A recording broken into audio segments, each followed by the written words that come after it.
Stephanie McCullough, a very, very warm welcome to the Humans versus Retirement podcast. Thanks so much, Dan. I'm excited. Stephanie, I can't wait to have this conversation with you.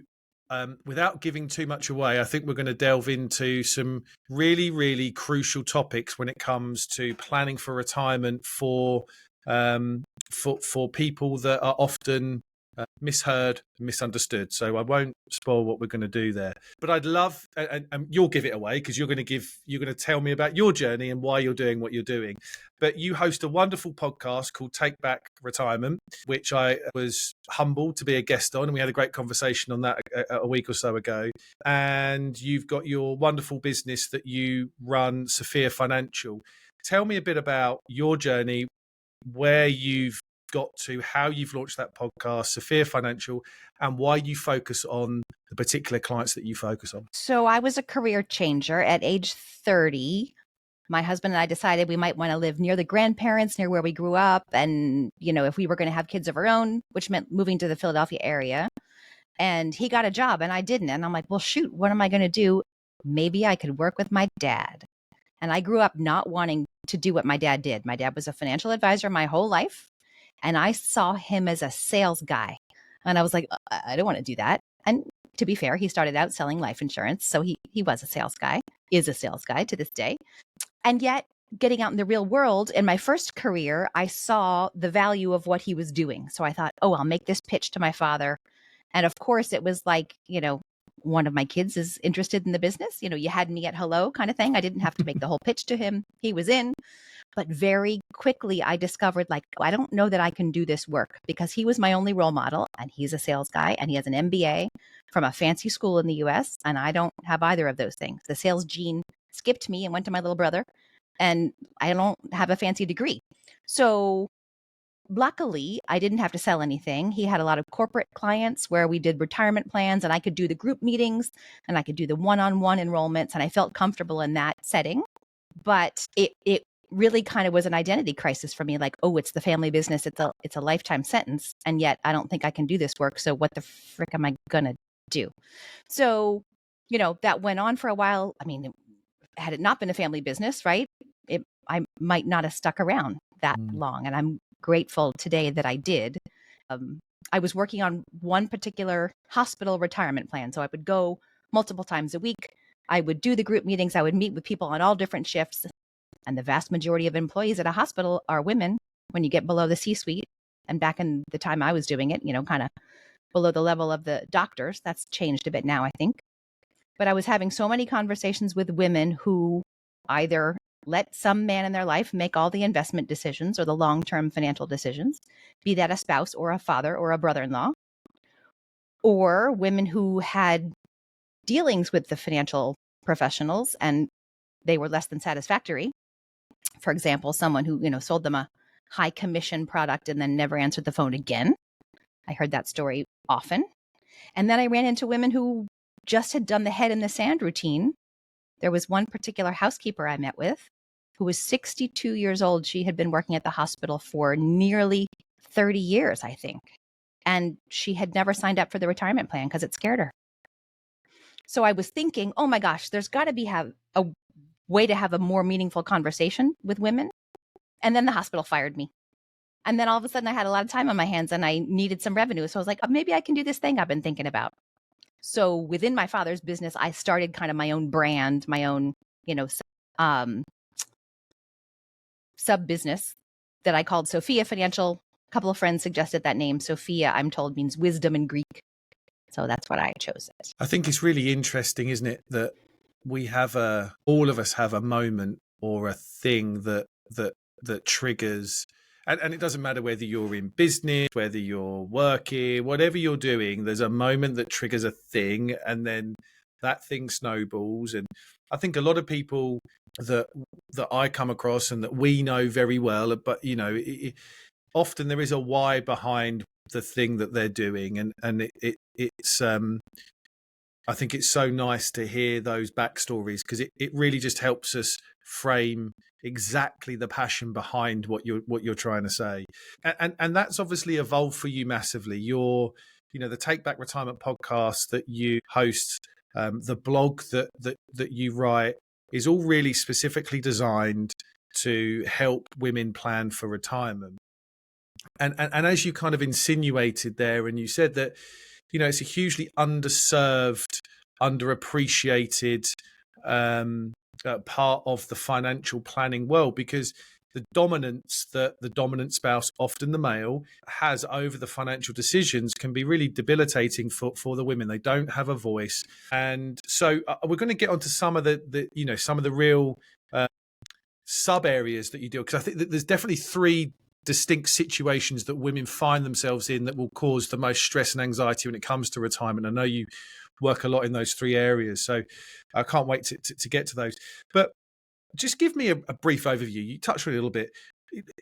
Why focus on women planning for retirement? I suppose number one, and really with that, what do you see are some of the main challenges that women face that are unique to them? And I think that will lead us down the path that we want to go to those other topics.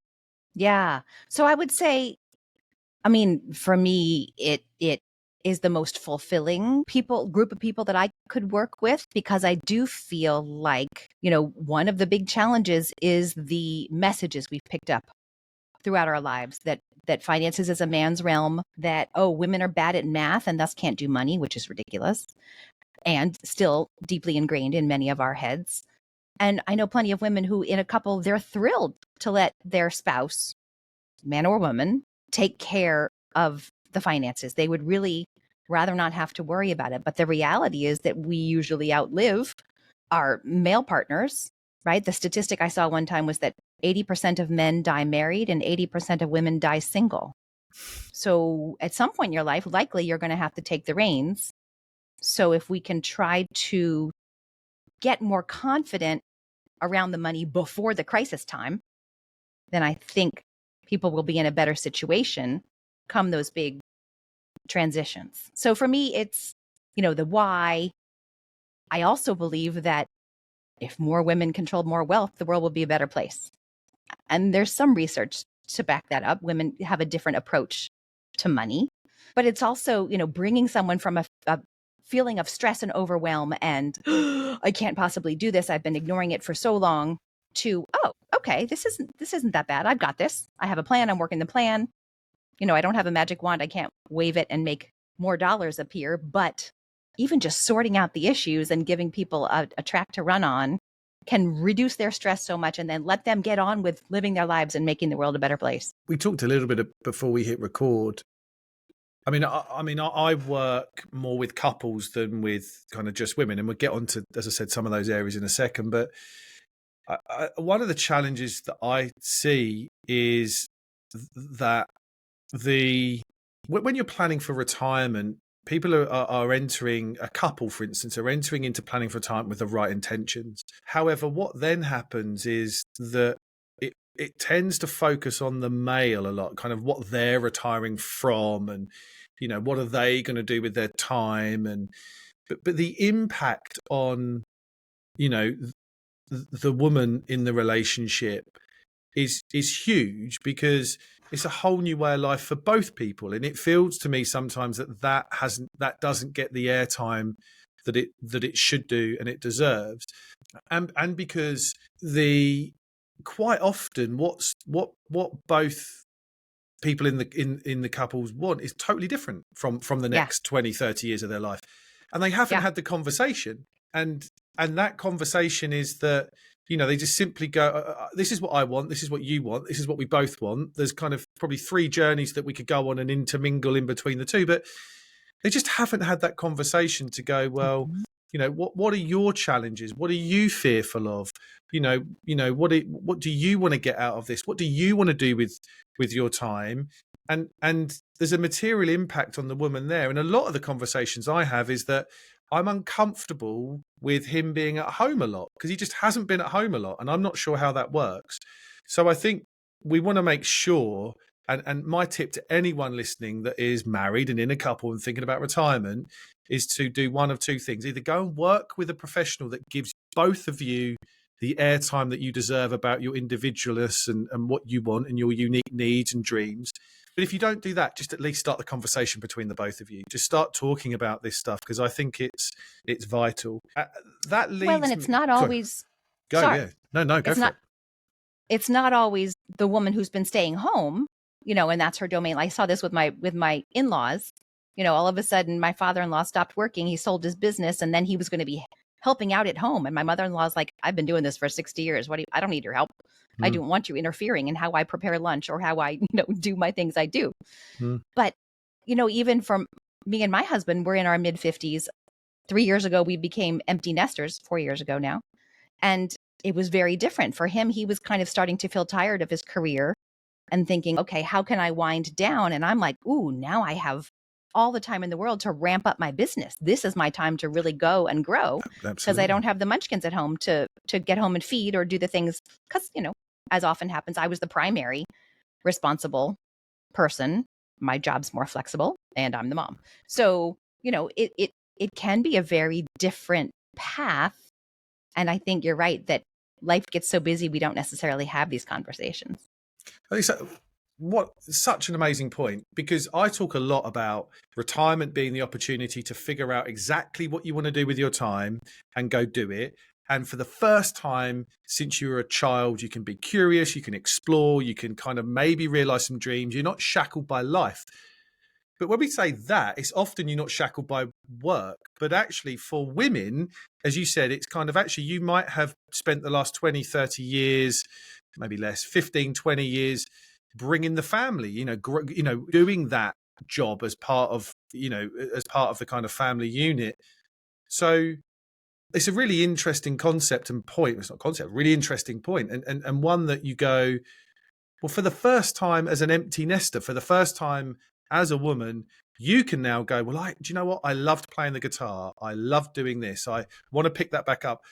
This is for both people to grow and learn and do all of those things. It doesn't, and those conversations need to be had. I think it's so vital, right? And it can be really hard. Like I still today have a really hard time. Like, what are your hobbies? Hobbies? I'm allowed to have hobbies? What do you mean? Like I didn't. So I've kind of experimented with a few things, and I took ukulele lessons for a little while. That didn't go anywhere. So it is all of a sudden where you have a little bit more space. Yeah. But also the reason that we named our podcast Take Back Retirement is to try to reclaim the word a little bit from, most of my clients don't want to just close their office door, sit in a rocking chair and knit the rest of their lives. They want to be engaged and giving back to the world and interacting with people and using knowledge and experience, learning new things, right? Like, it is an interesting phase of time, like you said, where we can explore more things. So it could be continuing to work. It could be working in a new field. It could be doing something in the charity world, right? It could be a range of different things, not just, leisure activities. Yeah. I've seen couples enter into retirement together with a venture together, which I think is really cool. It's kind of, you've both done separate things. There's kind of career and being mum, and there's kind of work and being dad, and you've been doing and I've seen some couples and worked with couples that have both retired roughly at the same time, with the view that they've got this idea and little venture that they want to do together. I think that's really cool, right? But yeah, again, it comes back to the lack of openness and transparency in conversations that many couples have. Because one of the things that I think is absolutely apparent is we believe what we're thinking, our partner's thinking too. Right. And it just doesn't work like that, right? I mean, it's never worked like that. So yeah, open up those conversations. I don't want to take it down a too negative road with this, but one of the problems that I absolutely see if couples don't do this is obviously ending in some sort of divorce. And over in this country, and I know the stats are very similar in the US, but there is a rise in the rates of divorce for the over 50s and over 60s. And this has got no science backing this up, but I'm pretty sure it's because of the people are not doing the things that we'd said just then for the last 10 minutes. A big part of this is you haven't decided about what life looks like after 50 together. Right. And you've now found out that you haven't got anything in common. You're rowing a lot, you haven't planned the life, you don't know what it meant, and all this stuff. So you're not living it together, you're living it separately. You deal a lot with, with women that are getting and have been divorced, which obviously then presents huge amounts of challenges, particularly if the male has been the dominant one around this. So, there's huge amounts of feeling overwhelmed when it comes to now dealing with their own retirement decisions of financial matters, all by themselves. So I'm really interested to find your thoughts about what you believe the impact of divorce is at this stage of life. And then if there's anyone listening that is either going through it or has gone through it, how can women start to think about, taking back control and planning that retirement after a divorce has happened at kind of that stage of life? Yeah. Well, I've seen statistics in the US where after divorce, men's standard of living goes up and women's standard of living goes down, often because he's the dominant earner. And even though there are structures in place to give alimony and support and, from the higher earner to the lower earner, it ends after a period of time. And especially if mom hasn't been working out of the home or hasn't been doing something that earns a lot of money, at some point, the reality for a lot of women is they're going to have to go earn some money, which is really jarring and can be honestly difficult, especially if you're now in your 50s and 60s and their ageism is very real. Finding a job in, even clients of mine who've been laid off in their mid 50s, who've got stellar work careers, are having a difficult time finding new jobs. So someone who's been out of the workforce for a period of time, it can be really challenging to find something over minimum wage. So there's undeniably the financial challenge of it. And, the idea of retirement might just seem completely crazy, which is sad. But I think, you probably have similar conversations with people. We've got to look at the financial reality, but the financial reality is just one piece of it, right? If we're trying to look at what makes the client happy, what type of life they want to live, what their values are, there are all different price points on each of those things. If someone really likes to be by the ocean, you don't have to buy a big giant house on the beach. There are other ways you can spend time by the ocean at a lower price point. Or if, having time with kids and grandkids is crucial, there's multiple ways you can do that. So that's why I think that the conversations you and I have with clients to really get at what those core desires are so important, because sometimes clients might come in with a goal that has a price tag on it, but we got to get at what's behind that. What is it that they really want? Because usually it's not things with a price tag.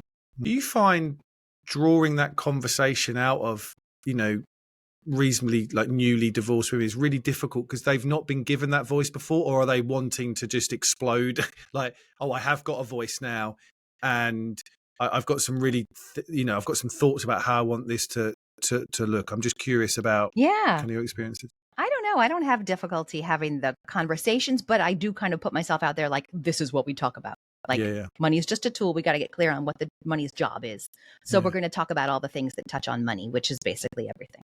So, I'm pretty clear about that up front. I feel like people definitely have opinions. I talked to one woman. She had a very expensive car and she had a high car payment. And she said, I was never allowed to choose my own car my whole marriage. So this is very important to me. And she was willing to sacrifice in other areas to keep that car. Now, each person might make a different choice, but that was her choice. And that's okay. She might change her mind in 2 years, but for the moment, that's how she wanted to kind of use her freedom. It's a word I was going to use. I think it's interesting, isn't it? That I think it feels like it's quite liberating and a newfound freedom for people that get to that point that have had that. And I would imagine they're ready to kind of unload some of this stuff on you, someone that wants to listen and kind of, design the life that they want and put all the money in order. And the other thing I tell people is you don't have to know all the answers today. No, you don't. Make a guess. Let's try something out. You can pivot in 6 months or 3 years or whatever, right? There's no need to know the whole path right now with anyone, right? All planning is guessing, but it's still worth doing. 100%. Do, sticking to the same topic about divorce, do you see? And there's a lot of research around kind of sudden money syndrome. This kind of like so. There's obviously successful people that are married that end up getting divorced, and they have a chunk of wealth that ends up, let's be simple about this, getting halved. There's other things that happen, and Yep. it doesn't always mean money. There might be assets, and there might be other things. That kind of sudden money thing must be quite challenging for people to go. It's, well, oh my God, this is now all in my name, and there's a property and there's a house that we live in, and there's a pension thing, and there's a thing over here, and that can cause a lot of anxiety, right? When that kind of just that final moment happens, and the drop, and it all and is all part of their now they need to control this. Absolutely. And I have one client who is a very successful professional, even kind of worked tangentially in the financial world. But after her divorce, for the 4 years between her divorce and when she started working with me, she had maybe $400,000 sitting in the bank because she couldn't figure out what she should be doing with it. And every time she thought about it, it felt so overwhelming. She decided to go, clean the kitchen or read up on some things for work, because it's a lot. So I do think having that external person, even though I'm not going to tell her what's right, but just talking through the possibilities, the pros and cons, the trade-offs on everything, what the different needs were that she had now and for the future, right? The client comes up with the answer in the end, but it's the talking through. Because if you can't have the conversation externally, what I've seen both with myself and clients is that we spin around in our own heads, and it's hard to make progress getting to a decision without that someone to, a sounding board, someone to talk it through with, and ideally someone who knows a little bit about financial vehicles and what that looks like. And it's about making smart and wise decisions with your money, right? That you've not had to do before. And obviously one of those things that I think a lot of people do, and I think it's more prevalent in women at this stage of, when they go through some of this stuff, it's easier to do nothing than it is to do something. And so doing nothing is a choice, but it can lead to financial harm, right? It can lead to, sure. Those things about. So I think it's ever more important at these stages of life and what happens to seek the opinion and guidance of people that specifically understand the challenges that you're going through. And ideally someone who's not going to shame you for whatever situation you find yourself in, right? I always think I used to have a coworker who hated to go to the doctor because the doctor was always going to tell her she was overweight. So she just avoided going, right? I think we financial professionals can get ourselves into a similar situation. If we're shaming our clients, making them feel bad about the things they have done or haven't done, they're not going to want to come in and talk to us, right? I believe we have to create a non-judgmental, safe space to talk about all the things. We're human. Of course, we're going to make financial mistakes. There's science proving that we are bad at money. Human beings are bad at money. I love sharing that with people because then they go like, it's not just me. No, yeah. It's like it's a world thing, right? It's definitely a human thing. We know. Yeah, totally. The other area and it's similar to divorce, but it involves kind of, I think, another layer of emotional baggage here, and that is death. And look, as you said in one of the stats that you said, it's kind of there's repeat the stat for me. There's a 70% chance that 80% of men die married, 80% of women die single. So you're entering into retirement as a woman with your partner. As you said, there's a huge chance that at some point you're going to have to deal with, if you haven't been divorced, you've got it all right and you're having a lovely time. Right. There's a chance here that you're going to have to deal with the death of your husband and start to take on the responsibilities of the finances. So, and I suppose the point here is that can happen at any point. This isn't just we're going to get to our 80s, right, and we've spent a chunk of our money and the plans are in place and it becomes simpler. This could happen at any point. Yeah. And there might be a lot of things that need to happen for a longer period of time. So what do you see in your experiences, the challenges that kind of grief at this stage of life can have on retirement plans and financial decisions, particularly everything that we've talked about when it comes to the challenges that women face anyway, I think, in this, if they are not the dominant financial spouse? what are some of the nuances around, having to deal with the death of your husband as well? Ugh, there's so many. I mean, I think I've heard the average age of widowhood is around 53. So yeah, I mean, it can happen a lot sooner than we think it might. And I've had clients who've gone through it at all different ages. One woman, she slept through one of our appointments because she couldn't sleep at night. And so I was knocking on her door at 11 o'clock in the morning, and she finally came down in her pajamas all bleary eyed. And I didn't shame her for it, but she needed a lot of time before she could make any decisions or moves. And that was totally fine. She could still pay the mortgage. She wasn't in hardship. Then I had another client who was 49, and she was just ready. She was on it. Like, don't give me this wait a year to make a big decision thing. She was moving. So I think everyone's going to deal with it differently. But I'm thinking of two other widows, one of whom always lived a very modest life. She was a teacher. She didn't have a high income. Her parents and her husband all died within like a month of each other. So all of a sudden she's got a lot of money. So the challenge I have with her is convincing her she can afford to have a handyman come and hang her pictures, because she never could afford that before. And now she can afford that and quite a lot more. So that's an adjustment versus a different widow who inherited what feels like a lot of money on the surface, but she lives in a high cost of living area. She's got an adult daughter with special needs that she still needs to support. She doesn't live extravagantly, and she might not have enough. So, kind of that ongoing analysis, it's very hard, both in the divorce setting and widowhood setting. All of a sudden you get this lump sum chunk of money. What does that actually mean for my lifestyle and for how much I could spend year to year? It's very hard for the human brain to do that math, especially if you're in an emotional state and have not been the primary financial person. Yeah. I mean, we know that money causes huge amounts of anxiety anyway. It is a lightning rod for a lot of emotions and a lot of stress that we feel, even if kind of life is aligned somewhat, right? It's one of the main topics that causes arguments, that causes friction within families and all of this stuff. And so we know that anyway. And yet I think adding layers on top of that is massively challenging, even for, as you said right at the start, even for single women that are not dealing with a divorce or a death.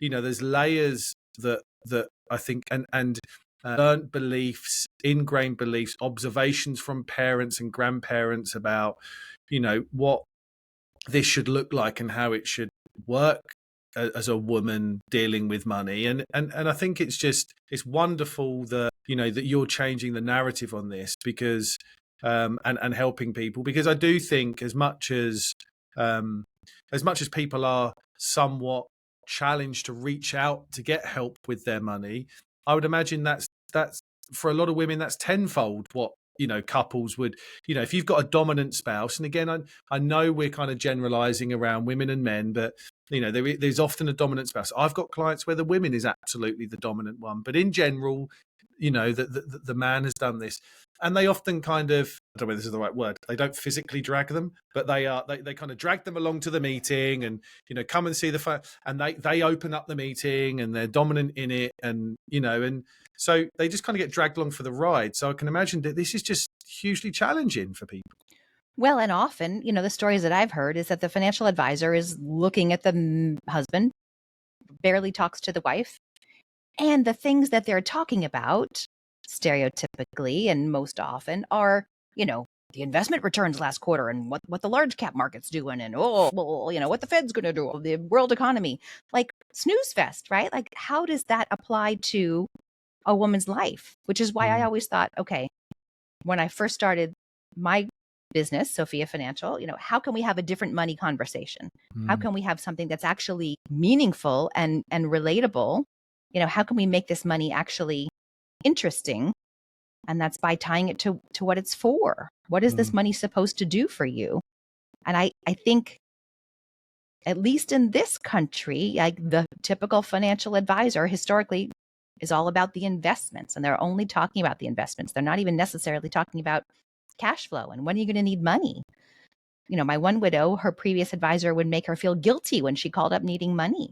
She had to ask for money. I was like, wait a minute. I'm sorry. This is your money. What do you mean you have to ask for money? It's yours.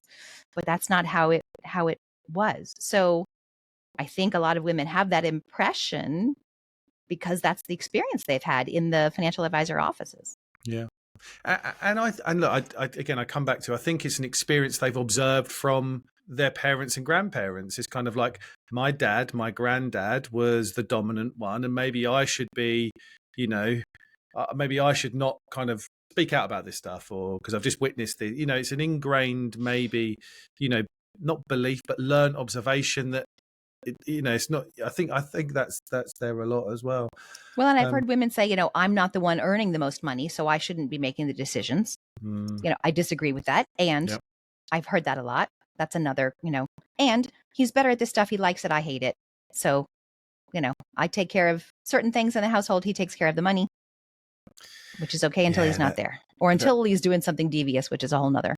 Yeah, no, look, I think again, and I think that's part of this, isn't it? I think if, I often worry when I start to work with people, and in fact, I won't work with them if they're not open about this stuff to one another. And you worry when you see that the signs of financial abuse in the relationship. It's kind of like, oh, I'm not willing to share that, or I don't want to share that, or, if someone is just dealing with all of the money and the other person's not worried about it, you do think, well, there is, there's lots of room here for abuse financially, and it can be hugely damaging when someone finds that out. Even, I've witnessed this a couple of times with family, not in my professional career, but when there was ongoing financial abuse that was only realized when the husband passed away. Yeah. And that's a horrible place for the woman to be in, because you kind of feel like you're going to have to grieve the person that you thought you trusted and loved, and then you find out all the stuff that you've now got to deal with, and I think it's it's horrible. So yeah, I think one of the things I will say, and that this is just a little tip from me to everyone listening: if you work with a financial advisor, and as Stephanie said, if that financial advisor is focusing and making eye contact and pretty much spending most of the meeting talking to your husband about investments and about the plan, then please have a conversation with your husband to try and find someone else that wants to involve you both. And the tough story here is, if your husband doesn't want to be open to that conversation, then obviously that's red flags and stuff needs to happen, right? I think, it's hugely important that the financial planning professional that you work with involves both of you and your opinions and your thoughts, and wants to do it in a transparent way. Because I don't want people to find out too late, because it's horrible. Yeah. No, there have been studies that say, something close to 80% of widows leave their financial advisors within a year of the husband dying, because guess what? They weren't, they didn't have a relationship with the person. My one client, the one who slept through our meeting, right? Like, the financial advisor took her husband out to baseball games and barely ever talked to her. So of course she left as soon as, her husband died. She was out of there. Yeah. So the other thing that I've seen is people who've got a financial advisor don't realize that you can leave any day of the week. You can go find another one. Yeah. We're not all the same. We have different business models, different ways of working. Kind of get clear on what help you're hoping to find, and then go find someone who does that, because there are different ways of operating, which is not made clear by, kind of the public perception of our profession. Yeah. And on the flip side, Stephanie, I've seen this as well, right? I would really, again, encourage anyone listening that does have a thoughtful financial planner as that, please engage with them more. If they're trying to bring you into the conversation, don't not go into that conversation. Get into that because they will be the first port of call that you need when something happens. And it doesn't have to be massively bad. Right. But if you do go through one of the Ds that we talked about, if you do happen to go through a divorce, that your husband does pass away, then having a really strong relationship with your financial planner is going to help you through that period. If you have got someone that's wanting to bring you in, please accept those open arms and have those conversations with them. Don't shy away from them, because it's only ever going to help you and your peace of mind going forward.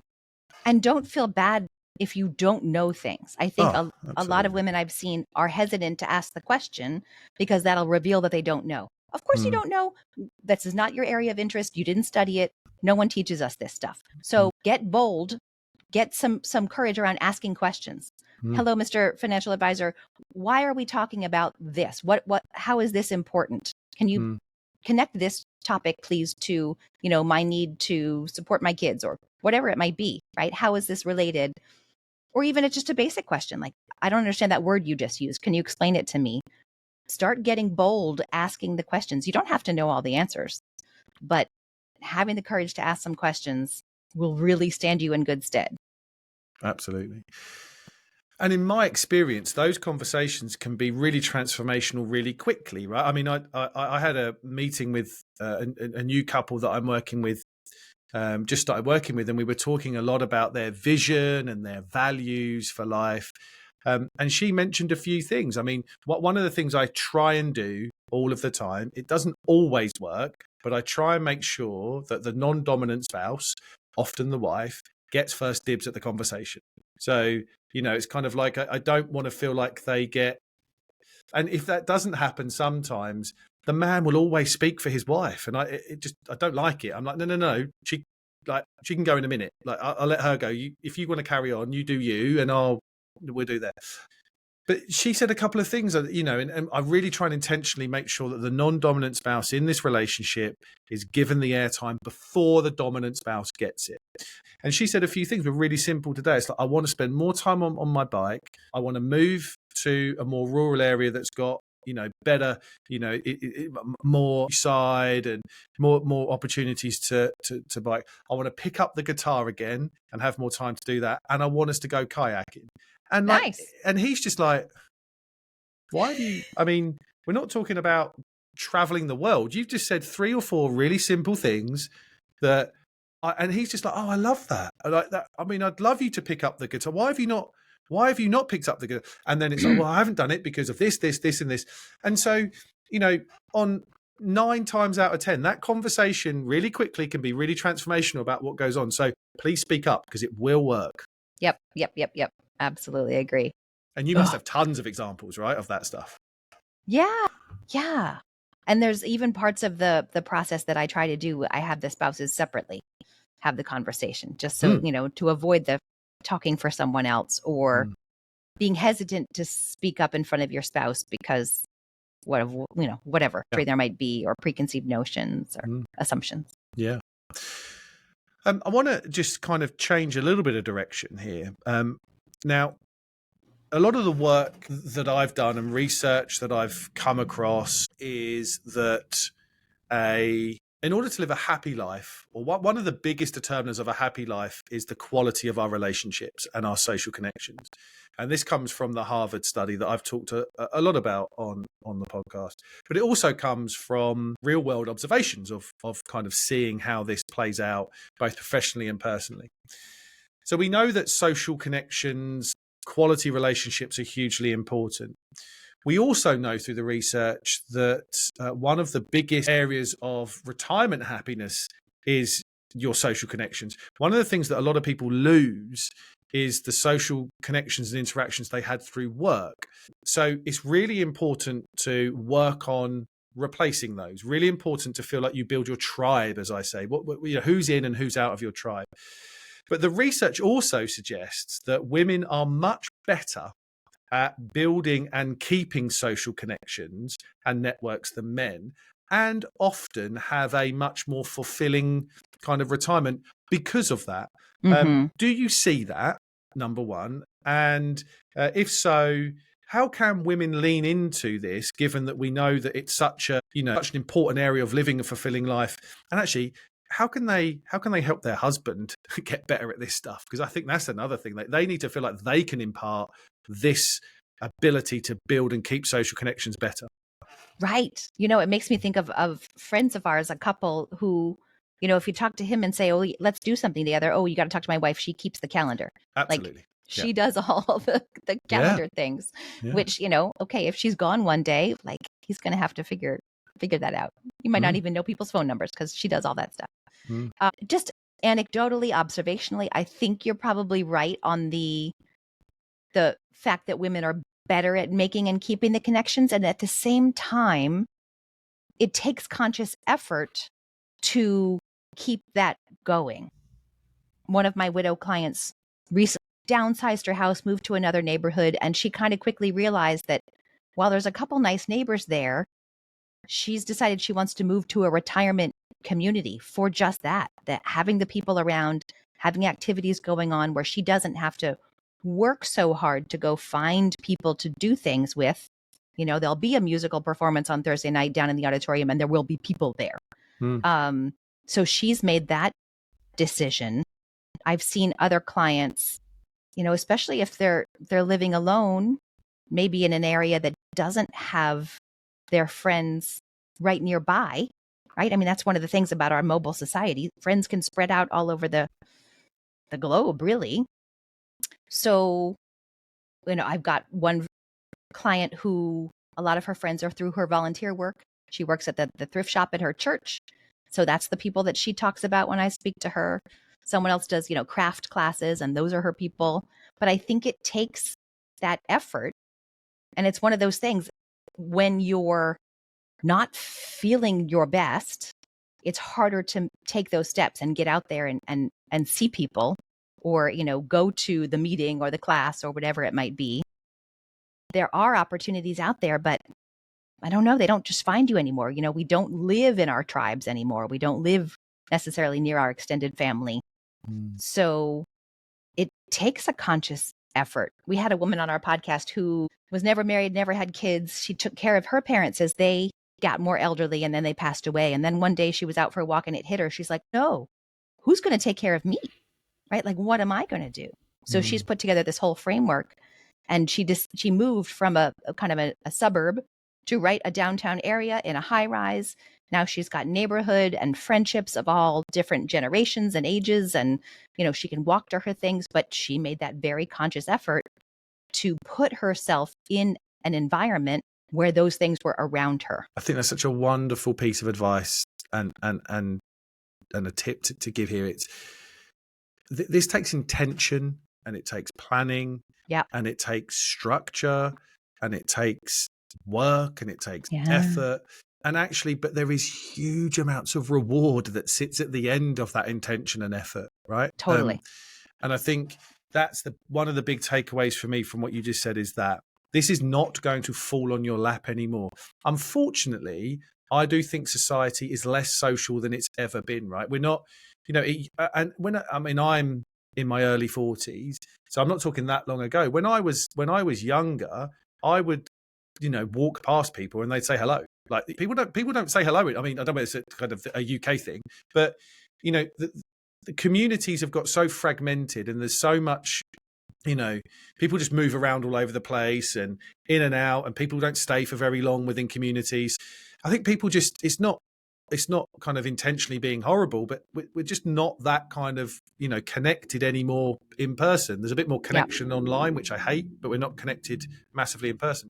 Right. But you can go find it, right? And I think there are clubs and there are societies and there are things that you can help and do, volunteer, mentor, give back, do all that stuff.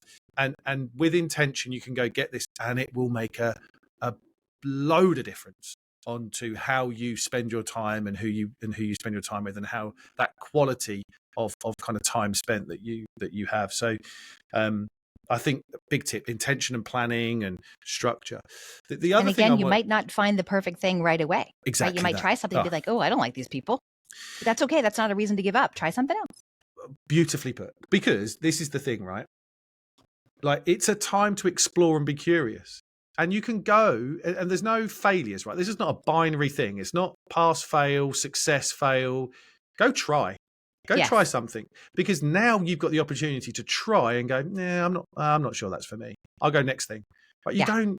And I think a lot of people I speak to, men, women, couples, there's this thought that I'm entering into a thing, and the thing has got to work. Like this, I'm going to go join the golf club, and you're going to go do that, and I'm going to do that.